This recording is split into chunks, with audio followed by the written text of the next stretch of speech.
Assalamualaikum warahmatullahi wabarakatuh. Kembali lagi di channel YouTube saya, Muhammad Zahidi. Kali ini saya akan mempresentasikan beberapa materi dari mata kuliah kewirausahaan. Baiklah, kita langsung saja presentasinya, kita mulai. Itu yang pertama adalah pengertian motivasi berprestasi.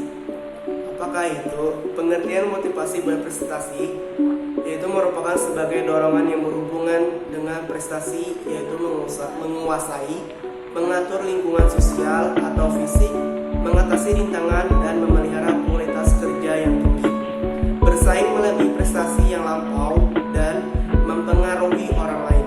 Sedangkan motivasi berprestasi itu sendiri merupakan motif yang mendorong individu dalam mencapai sukses dan bertujuan untuk berhasil dalam kompetisi dengan beberapa ukuran keberhasilan, yaitu dengan membandingkan prestasinya sendiri sebelumnya maupun dengan prestasi orang lain. Individu yang mempunyai motif berprestasi yang tinggi mempunyai motif untuk meraih sukses. Itu materi yang selanjutnya, itu adalah landasan motivasi berprestasi. Landasan motivasi berprestasi di dalam kehidupan kewirausahaan, pengenalan terhadap diri sendiri, baik yang menyangkut kekuatan maupun kelemahan dari seorang wirausahawan sangat penting. Dengan mengenal akan gambaran dirinya, seorang wirausahawan dapat mengerti secara persis potensi yang sebenarnya ada dan terkandung dalam diri seorang wirausahawan, akan memberikan dorongan yang kuat dalam mencapai tujuan usaha yang telah diterapkan. Menganalisis dan berusaha memahami kekuatan dan kelemahan diri dan upaya melakukan hal-hal yang perlu ditingkatkan merupakan modal dasar bagi seorang wirausahawan. Mereka yang berhasil dalam usahanya sehingga mampu membesarkan perusahaannya pasti memahami segala kekuatan dan kelemahan diri mereka. Pribadi seorang wirausahawan yang memiliki keyakinan maupun meraih prestasi optimal adalah pribadi wirausahawan yang antara lain ia mampu mendayagunakan kekuatan-kekuatan yang ada padanya secara positif dan secara konsisten, berupaya mengurangi berbagai kelemahan yang ada. Gotham Player menggunakan 3 prinsip dalam holding turnover yang dapat membuat bisnis besar atau bahkan membuat bisnis hancur berkeping-keping. 3 prinsip dasar Gotham Player adalah, itu yang pertama, konsolidasi. Selalu perkembangan bisnis kepada sponsor atau leader setiap minggu supaya mendapat bimbingan dari mereka dan dibantu menyelesaikan masalah-masalah yang terjadi sehingga bisnis akan tetap berkembang. Ada poin yang kedua, edifikasi. Artinya membangun atau memberi kekuatan atau mempromosikan atau memuji atau menghormati sesuatu. Edifikasi merupakan prinsip dasar dan kunci vital bekerja sebagai pembangun jaringan. Edifikasi selalu sponsor atau leader perusahaan, partner bisnis, konsulen, buku-buku positif, dan juga semua pertemuan. Ada poin yang ketiga, yaitu adalah no closing. Tidak berbicara tentang bisnis, apalagi kekurangan Anda di bisnis ini kepada orang yang bukan di jaringan Anda. Tetapi, bicarakanlah kepada leader Anda. Jika mental Anda sedang down, jangan curhat kepada partner bisnis Anda, tapi selalu konsultasikan kepada leader atau konsultan bisnis Anda.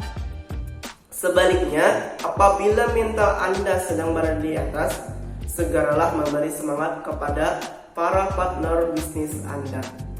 Oke, lanjut ke materi selanjutnya.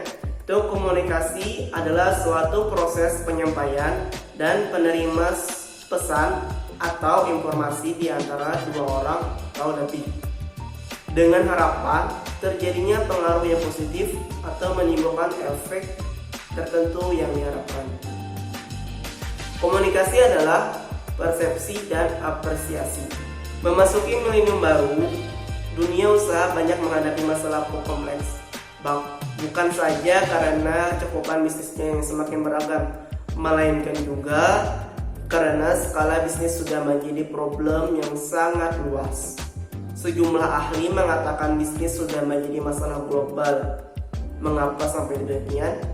Yaitu salah satunya adalah karena semakin pesatnya kemajuan di bidang sains dan teknologi, sehingga merangsang terciptanya sistem dan proses produksi yang efisien. Produksi barang dan jasa sudah melampaui batas kebutuhan pasar dalam negeri, sehingga perlu diekspor. Fenomena inilah yang menyadarkan banyak orang betapa pentingnya memahami gejala komunikasi dalam rangka memahami gejala bisnis. Jika kita melihat bisnis dan komunikasi sebagai sama-sama suatu proses sosial, kita akan sampai pada kesimpulan bahwa komunikasi adalah bisnis dan sebaliknya bisnis adalah komunikasi. Artinya, pada tingkatan gejala antara komunikasi dan bisnis merupakan gejala yang terintegrasi, tidak bisa dipisah-pisahkan. Adapun negosiasi adalah suatu upaya untuk mengatasi perbedaan pendapat antara kedua belah pihak. Negosiasi juga bisa disebut dengan perundingan. Seseorang yang melakukan negosiasi disebut negosiator. Dalam melakukan negosiasi, seseorang negosiator harus memiliki ilmu pengetahuan, keterampilan, dan intuitif dalam melakukan negosiasi. Hal tersebut dikarenakan negosiasi yang baik dan efektif adalah negosiasi yang berdasarkan data real, akurat, dan faktual. Negosiasi memiliki beberapa karakteristik. Salah satu di antaranya adalah menggunakan cara-cara pertukaran sesuatu, baik berupa tawar-menawar maupun tukar-menukar.